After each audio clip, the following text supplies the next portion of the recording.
ಕಾಲ ಹೋರಾಟ ಮಾಡಕತ್ತಾರ ಬಿಸಿಲಾಗ. ಅಂದ್ರೆ ಯಾವ ಮಂತ್ರಿಗೂ ಯಾವ ಶಾಸಕರಿಗೂ ಏನು ಗಮನ ಇಲ್ಲ. ಅದು ನೀವು ರೈತರಿಗೆ ಇಷ್ಟು ನಿರ್ಲಕ್ಷ್ಯ ಮಾಡ್ತಿರಲ್ಲ, ರೈತರು ನಾವು ಯಾರಂತ ತೋರಿಸ್ಬೇಕಾಗ್ತತಿ. ಮೆಕ್ಕೆಜೋಳಕ್ಕೋಸ್ಕರ ಇವರು 20 ಕ್ವಿಂಟಲ್ ತಗೊಂತಾರಂತ ಒಂದು ಎಕರೆಗೆ.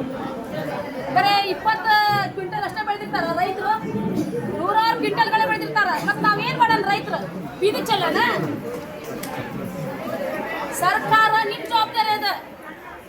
ರೈತರು ಒಂದು ಗೋಂಜಾಳ ಖರೀದಿ ಮಾಡೋದು ನಿಮ್ಗೆ ಶಕ್ತಿ ಇಲ್ಲ ಅಂತಂದ್ರ ನೀವ್ಯಾಕೆ ಸರ್ಕಾರ ನಡೆಸ್ತೀರಿ? ಹೇಳಲ್ಲ. ರೈತರು ಇವತ್ತು ಬೀದಿ ನಿಂತ್ಕೊಂಡು ಹೋರಾಟ ಮಾಡಕತ್ತಾರ. ಒಟ್ಟ ನಿಮ್ಗೇನ ಕರಳು ಚುರುಕ ಅನ್ನೋದಿಲ್ಲ ಅಂತ ಅನ್ಸತಿ. ನಿಮ್ಮ ಅಷ್ಟಕ್ಕೆ ನೀವ ಏನಪ್ಪಾ ನಿರ್ಧಾರ ತಗೊಂಡ್ಬಿಟ್ರೆ ನಾವೇನ್ ಮಾಡೋಣ? ರೈತರು 15 ದಿನಗಂಟೆ ಆಯ್ತು ಅನ್ನ ತಮ್ಮಂದ್ರೆ ರೈತರೆಲ್ಲ ಹಾವೇರಿಗ ಡಿಸಿಎಫ್ಸಿ ಮುಂದೆ ಹೋರಾಟ ಮಾಡಕ್ತಾರ. ಶಾಸಕರು ಯಾರಿಲ್ಲ, ಯಾವ MLA ಇಲ್ಲ, ಯಾವ ಮಂತ್ರಿನೇ ಇಲ್ಲ. ಉಸ್ತುವಾರಿ ಮಂತ್ರಿಗಳು ಅಂತ ಎಲ್ಲೋ ಯಾರೋ ಗೊತ್ತಾನೇ ಇಲ್ಲ. ಯಾವಾಗಾದ್ರೂ ಅವರು ಪಕ್ಷದ ಕಾರ್ಯಕ್ರಮ ಇದ್ದಾಗ ಅಷ್ಟ ಬಂದು ವಿಸಿಟ್ ಕೊಡೋದಲ್ಲ. ದಯಮಾಡಿ ಉಸ್ತುವಾರಿ ಮಂತ್ರಿಗಳೇ, ಹಾವೇರಿ ಜಿಲ್ಲೆ ಉಸ್ತುವಾರಿ ಮಂತ್ರಿಗಳೇ, ನಿಮ್ಗೆ ಹೇಳಕತ್ತಿರೋದು, ರೈತರು 15 ದಿನ ಅದು ಹೋರಾಟ ಮಾಡಕತ್ತ DC ಆಫೀಸ್ ಮುಂದ ಗೋಂಜಾಳ ಸಂಬಂಧ. ಏನಪ್ಪಾ ನಿಮ್ ಕಷ್ಟ ಅಂತ ಮೊದಲು ಹೋಗಿ ಕೇಳ್ರಿ, ವಿಚಾರ ಮಾಡ್ರಿ. ಬರೇ ನಾವು 20 ಕ್ವಿಂಟಲ್ ತಗೊಂತೇನೆ ಅಂತಿರಲ್ಲ, ಖರೀದಿ ಮಾಡ್ತೀರಿ. ಇನ್ನು ಉಳಿದಿದ್ದ ಎಲ್ಲ ಗೋಂಜಾಳ ಏನ್ ಮಾಡೋಣ? ನಾವು ಬಿದಿಕ್ ಚೆಲ್ಲನ್ರಿ? ನೀವು ಮಾತಾಡೋ ಮಾತು ಸರಿ ಐತ್ಯಾ? ರೈತ ಕಷ್ಟನೋ ನಷ್ಟನೋ ಸಾಲ ಸೂಲ ಮಾಡಿ ಗೋಂಜಾಳ ಬೆಳೆ ಬೆಳೆದಾನ. ಅಷ್ಟು ಸುಲಭಿಲ್ಲ. ಎಷ್ಟೋ ರಾತ್ರಿ ಕರೆಂಟ್ ಹೋಗಿರ್ತತಿ, ಹುಳ ಹುಪ್ಪಡಿ ಹಾವು ಗೀವು ಎಲ್ಲ ಎಷ್ಟೋ ತುಳ್ಕಂದು ಗಡಿಸಿಗೆಂದು ನೋವನ್ನ ಅನುಭವಿಸಿ ನಿದ್ದಿಗಟ್ಟು ಅದು ಕರೆಂಟ್ 7 ತಾಸು ಕೊಡ್ತಾರ. ಅದು ರಾತ್ರಿ ಟೈಮಿಂಗ್ ಇಲ್ಲ ಅದಕ್ಕೂ ಕೂಡ. ಇವ್ರು ಕರೆಂಟ್ ಯಾವಾಗ ಕೊಡ್ತಾರ ಅವಾಗ ಪಾಪ ಎದ್ದು ಯಾವಾಗ ಹಾಕ್ತಾರ ಏನಂತ ಎದ್ದದು ಹೋಗ್ಬೇಕು. ರಾತ್ರಿ ಬೆಳಗಾನ್ ಕೆಚ್ಚಿರ್ಬೇಕು ರೈತರ ಕಷ್ಟ ನಿಮ್ಗೆ ಗೊತ್ತೈತೆ. ಹೆಸರನ್ನ ಕುತ್ಕೊಂಡು ನೀವು ಬೆಲೆ ನೀವೇನ್ರಿ ನಿಗದಿ ಮಾಡ್ತೀರಿ? ಅದು ನಿಮ್ಮ ಜವಾಬ್ದಾರಿ. ರೈತರ ಕಷ್ಟ ಏನೈತೆ ಅಂತಂದ್ರೆ ಮೊದಲ ರೈತರ ಕಣ್ಣೀರು ಒರೆಸಂತ ಕೆಲಸ ಮಾಡೋ ನಿಜವಾದ ನಾಯಕ, ನಿಜವಾದ ಸರ್ಕಾರ. ಮೇಡಮ್, ಹಾಗಾದ್ರೆ ಸಿದ್ದರಾಮಯ್ಯ ಅವ್ರಂತಾರೆ ನಾವು ರೈತರ ಪರವಾಗಿದ್ದೇವೆ ಅಂತಂತಾರೆ. ಮತ್ತೆ ಏನದಾರ ನೀವು ಈ ತರ ಸಮಸ್ಯೆ ಹೇಳ್ತಾ ಇದ್ದೀರಿ? ಸಿದ್ದರಾಮಯ್ಯ ಸಾಹೇಬ್ರು ಹೇಳಕತ್ತಾರ. ಸಿದ್ದರಾಮಯ್ಯ ಸಾಹೇಬ್ರಿಗೆ ನೀವು ಮುಟ್ಟಿಸ್ಬೇಕು ದಯಮಾಡಿ. ಯಾವ ಸರ್ಕಾರ ಇದ್ರೂ ರೈತರಿಗೆ ಆಶ್ವಾಸನೆ ಕೊಡ್ತೈತಿ. ರೈತರ ಕಣ್ಣೀರಂತೂ ಒರ್ಸಂಗಿಲ್ಲ. ಈ ಆಶ್ವಾಸನೆ ಮಾತು ನಮಗಂತೂ ಮೊದಲು ಬೇಡ. ಹಾವೇರಿ ಜಿಲ್ಲೆದಾಗ 15 ದಿನ ಆಯ್ತು ನಮ್ಮ ರೈತರು ಹೋರಾಟ ಮಾಡಕತ್ತಾರ ಹಗಲು ರಾತ್ರಿ. ಯಾರು ಒಬ್ರು MLA ಉಸ್ತುವಾರಿ ಮಂತ್ರಿ ಹೋಗ್ಯಾರ ನೋಡ್ರಿ, ಕೇಳ್ರಿ. ಯಾರು ಹೋಗಿಲ್ಲ.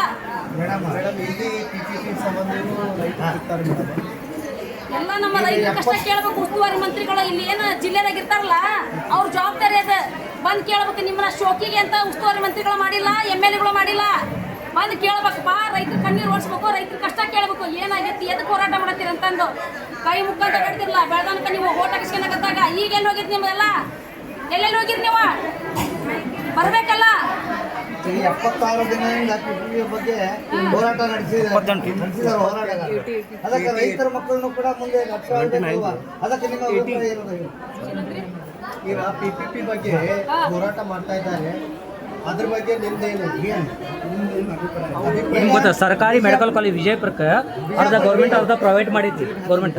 ಈಗ ನಮ್ಮದು ವಿಚಾರ ಏನು, ಪೂರ್ಣ ಪ್ರಮಾಣವಾಗಿ ಸರ್ಕಾರಿ ಮೆಡಿಕಲ್ ಕಾಲೇಜ್ ಬೇಕಂತ ನಾವು ವಿಜಯಪುರದಲ್ಲಿ 79 ದಿನದಿಂದ ಏನಪ್ಪ ಇದಕ್ಕೆ ಧರಣಿ ಕೂತೇವೆ. ಹಾಂ, ಸರ್ಕಾರಿ ಮೆಡಿಕಲ್ ಕಾಲೇಜ್ ಬೇಕು ನಮ್ಮ ಜಿಲ್ಲೆಗೆ. ಸರ್ಕಾರಿ ಕಾಲೇಜ್ ಆಗ್ಬೇಕಂದ್ರೆ ಬಡವ್ರ ಮಕ್ಕಳು ಓದಿ ಉದ್ಧಾರ ಆಗ್ತಾರ. ಇಲ್ಲಾಂದ್ರೆ ಶ್ರೀಮಂತರ ಮಕ್ಕಳು ಸಿಕ್ಕಾಪಟ್ಟೆ ಅವ್ರು ಲಕ್ಷಾಂತರ ರೂಪಾಯಿ ಕೊಟ್ಟು ಡೊನೇಷನ್ ಕೊಟ್ಟು ಹೋಗ್ತಾರ. ಬಡವ್ರ ಮಕ್ಕಳು ಹಂಗೆ ಕುತ್ಕೋಬೇಕನ? ಸರ್ಕಾರ ಆಗ್ಬೇಕು. ನಾವು ಹೋರಾಟಕ್ಕೆ ಬರ್ತೇವಿ,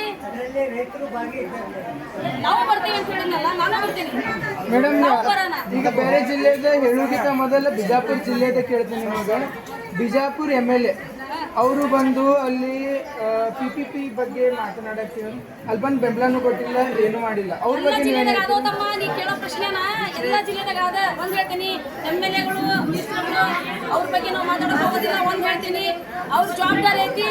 ಅವ್ರ ರೈತರ ಕಷ್ಟನ, ಬಡವ್ರ ಕಷ್ಟ, ಜನರ ಕಷ್ಟ ಕೇಳಬೇಕಂತ ಈ ಮುಖಾಂತರ ಹೇಳ್ತೇನೆ ಅಷ್ಟೇ. ನಾನು ಆ ಒಂದು ಹೋರಾಟಕ್ಕೆ ನಮ್ಮ ಎಲ್ಲ ಸಂಘಟನೆಯವರು ಸಂಪೂರ್ಣ ಬೆಂಬಲ ಐತಿ. ರಾಜ್ಯ ರೈತ ಸಂಘ, ಜೈ ಕಿಸಾನ್, ಜೈ ಜವಾನ ಎಲ್ಲರೂ ಆ ವಿದ್ಯಾರ್ಥಿ ರೈತನ ಮಕ್ಕಳದಾರು. ಆ ರೈತನ ಮಕ್ಕಳಿಗೋಸ್ಕರ ರೈತ ಸಂಘಟನೆ ಸದಾಕಾಲ ಅವರ ಜೊತೆ ಇರ್ತವೆ. ಅವ್ರ ಜೊತೆ ಹೋರಾಟ ನಾವು ಸಿದ್ಧತೆ ಆಶ್ವಾಸನೆ ಅಲ್ಲ. ಈಗ 79 ದಿನದಿಂದ ಸರ್ಕಾರಿ ಗಾಡಿ ಕೂತಾರೆ. ಅದಕ್ಕೆ ನಿಮ್ಮ ಗಂಭೀರತೆ ಏನು? ಎಲ್ಲ ಹೋರಾಟಗಾರರು ನಿಮ್ಮ ಗಂಭೀರತೆ ಏನು? ಆಯ್ತು, ನಮ್ಮ ಗಂಭೀರತೆ ಹೇಳ್ತೀನಿ. ವಿಷಯ ಗಂಭೀರತೆ ಏನಪ್ಪ ಅಂದ್ರೆ ಇದೇ 2015 ಒಳಗ ಯಾರೇ ಕೇಳಿದ್ರೆ PPP ಕಾಲೇಜ್ ಗೌರ್ಮೆಂಟ್ ಕಾಲೇಜ್ ಆಗ್ಬೇಕಂದ್ರೆ ಜಾಗ ತೋರ್ಸಾವ ನಾನೇ, ನನ್ನ ಹತ್ರ ಲೆಟರ್ ಪ್ಯಾಡ್ ಐತಿ.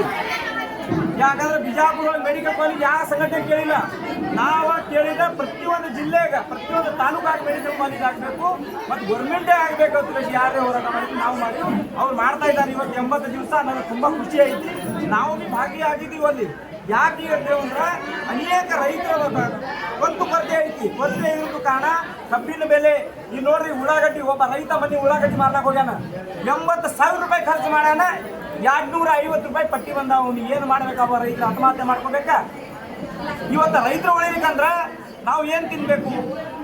ಒಂದು ತಿಂಗಳ ಒಳಗೆ 1500 ರೈತರು ಆತ್ಮಹತ್ಯೆ ಮಾಡ್ಕೋತಾರೆ. 15 ತಿಂಗಳ ಒಳಗೆ ನಮ್ಮಲ್ಲಿ ದಾಖಲೆ ಐತಿ.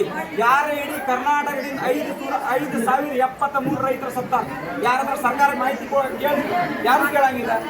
ಕೇಳ್ಬೇಕು ಸರ್ಕಾರಕ್ಕೆ ಮಾಹಿತಿ. ನೀವು ಮಾಧ್ಯಮ ಮುಖಾಂತರ ಇರ್ತೀರಿ, ಇವತ್ತು ರೈತರಿಗೆ ಸಾಯ್ತಾ ಇದಾರೆಯಪ್ಪ, ಏನು ಮಾಡ್ತಾ ಇದ್ರು ಅಂತ ಕೇಳಬೇಕು.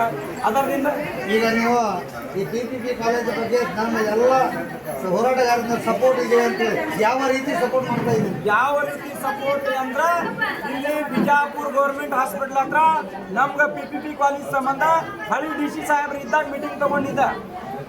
ಹಳಿ DC ಸಾಹೇಬ್ರು ಇದ್ದಾಗ ಏನು ಮೀಟಿಂಗ್ ತಗೊಂಡಿದ್ದ ಅಂದ್ರೆ ಅವ್ರು ಹೊರಗೆ ಕೊಡ್ತೀವಿ ಜಾಗ ಅಂತ ಹೇಳಿದ. ಆ ಜಾಗ ತಳ ಯಾರೇ ಹಾಕ್ಕೊಟ್ಟಿದ್ರೆ ನಾನು ಸಂಘಟನೆ ಹಾಕೋದಿನ.